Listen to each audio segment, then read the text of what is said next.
కళ్ళున్నా సరే గుడ్డివాళ్ళు కొంతమంది ఉంటూ ఉంటారు. కళ్ళుండి కొన్ని కొన్ని చూడలేకపోవడం, కొన్ని కొన్ని తెలుసుకోలేకపోవడాన్ని గుడ్డితనం అంటారు. అవేమిటి?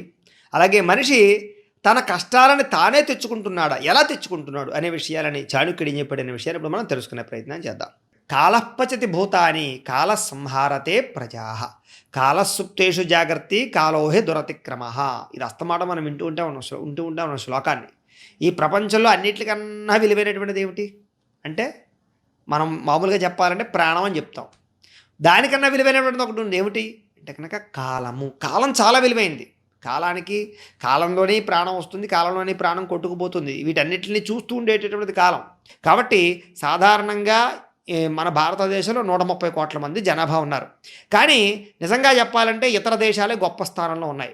కారణం ఏమిటి అంటే కనుక నిజంగా చెప్పాలంటే కనుక ప్రతి మనిషి కాలాన్ని సద్వినియోగపరుచుకుంటే, ప్రతి మనిషి కూడా తనకున్నటువంటి శక్తిని, సామర్థ్యాన్ని, సమయాన్ని వినియోగించుకుని నిజంగా కనుక పొద్దున్నుంచి సాయంత్రం దాకా కాలాన్ని వేస్ట్ చేయకుండా ఎవరికొచ్చిన పనిని, ఎవరి స్కిల్స్ ఉన్నటువంటి వాటిని వినియోగించుకున్నట్లయితే కనుక ఈ ప్రపంచాన్ని శాసించగలిగేటటువంటిది భారతదేశం.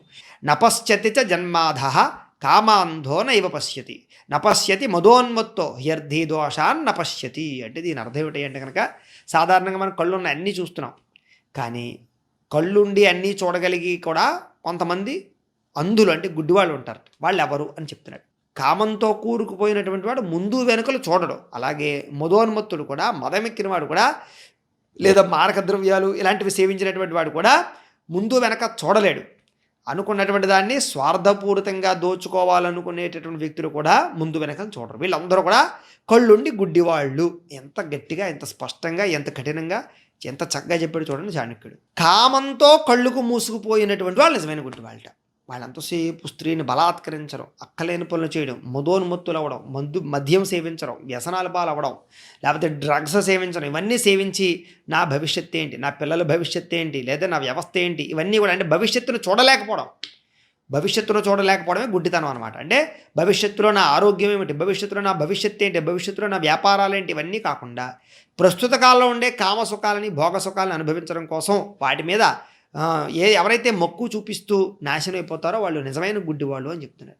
స్వయం కర్మ కరోత్యాత్మ స్వయం తత్ఫలమశ్నుతే స్వయం భ్రమతి సంసారే స్వయం తస్మాన్ విముచ్యతి. ఎంత గొప్ప విషయం చూడండి.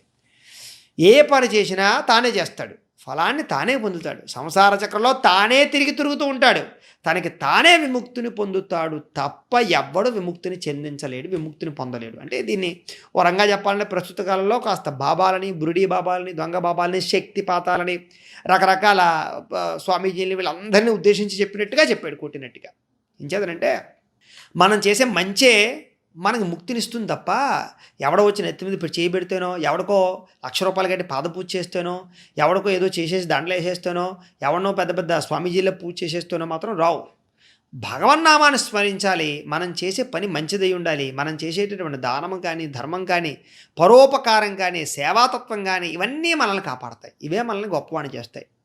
ఆఖరికి నీకు నిజంగా దేవుడు అంటే నమ్మకం లేదు, లేదా దేవుడు అనేటటువంటి వాడు విగ్రహంలో ఉండడు, లేదా మనం దేవుడి పేరుతో అనేక రకాల ఈ సిద్ధాంతాలు ఇవన్నీ కూడా మీకు నచ్చకపోవచ్చు. అంచేత మనం చేసే పని మనమే చేస్తాం.